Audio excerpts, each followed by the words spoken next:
మరి నక్షత్రాల వయసు చూసుకున్నట్లయితే గనక సింహరాశి వారి యొక్క నక్షత్రాల వారికి ఎలా ఉండబోతుందో తెలియజేస్తారా? మఖ, పూర్వ ఫాల్గుని, ఉత్తర ఫాల్గుని నక్షత్రం వాళ్ళకి ఈసారి అన్ని 3 విషయాల్లో 2 విషయాల్లో పాజిటివ్, 2 విషయాల్లో ప్రతికూలంగా ఉందండి. వీళ్ళకి ఎక్కడ పాజిటివ్‌గా ఉందంటే రాజ్య లాభము, క్షేమము. అంటే ఈళ్ళకి రాజ్య లాభము అంటే ఈళ్ళకి ఉన్నత పదవులని తీసుకునే వాళ్ళకి చాలా ఎక్కువగా ఉంటుంది. వచ్చే అవకాశం ఎక్కువగా ఉంటుంది. ప్రమోషన్స్ వచ్చే అవకాశం ఎక్కువగా ఉంటుంది.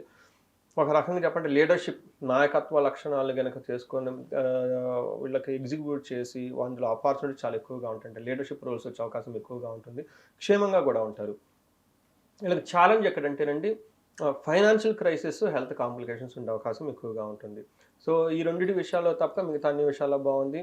మఖా నక్షత్రం వాళ్ళకి గాయాలయ్యే అవకాశం ఎక్కువగా ఉంటుంది. ఉత్తర ఫాల్గుని వాళ్ళకి నక్షత్రం వాళ్ళకి హెల్త్ కాంప్లికేషన్ డ్యూ టు బ్లడ్‌లో చేంజ్ రావటం వల్ల అది వైరల్ ఫీవర్ కానివ్వండి, లేదంటే మనకి బ్యాక్టీరియల్ ఇన్ఫెక్షన్ గాని వచ్చి వాటి ద్వారా బాడీ హీట్ అయ్యే అవకాశం ఎక్కువగా ఉంటుందండి. మరి ఈ సింహరాశి వారి యొక్క నక్షత్రాల వారికి ఎలా ఉండబోతుందన్న విషయాలన్నీ కూడా తెలియజేస్తూనే, మీరు పరిహారాలేమైనా తెలియజేస్తారా? సో, సూర్యుడి వల్ల ధనంకి ఇబ్బందొచ్చే అవకాశం ఎక్కువగా సూర్య ఆరాధన చేయడం చాలా ఇంపార్టెంటు. ఒకటి సూర్యుడికి మనకి సమంతకం అని ఇచ్చాడు మహాభారతంలో కూడా చెప్తారండి. అంటే సూర్యుని ఆరాధిస్తే జ్ఞానము, ఆరోగ్యము, ధనం గూడా వస్తుందండి. అందుకని సూర్యుడు అనుకూలంగా లేకపోవటం వీళ్ళకి ధనానికి ఇబ్బంది పడిపోతూ ఉంటారు ధనం.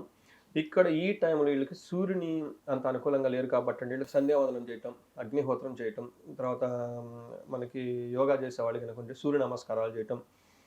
లేదంటే ప్రొఫెషన్‌లో బాగా ఇబ్బందిగా ఉంటే వాళ్ళు ఆదిత్య హృదయ స్తోత్రం చదవటం, సూర్యుని ఆరాధించడం, సూర్యుడికి నమస్కారం, సూర్యోదయం, సూర్యాస్తమయం టైంలో ఆర్ఘ్యం భోజన అట్‌లీస్ట్ దండం పెట్టుకున్నా గానీ సూర్యుడి నుంచి వీళ్ళకి ప్రతికూల పరిస్థితులు పోయి ధనం వచ్చే అవకాశం ఎక్కువగా ఉంటుంది. ఇంకా ఎవరైనా గనక హోమాలు గనక చేపించుకోవాలనుకుంటే ఈళ్ళకి అభిషేకాలు గనక చేపించుకోవాలనుకుంటే వెరీ క్విక్‌గా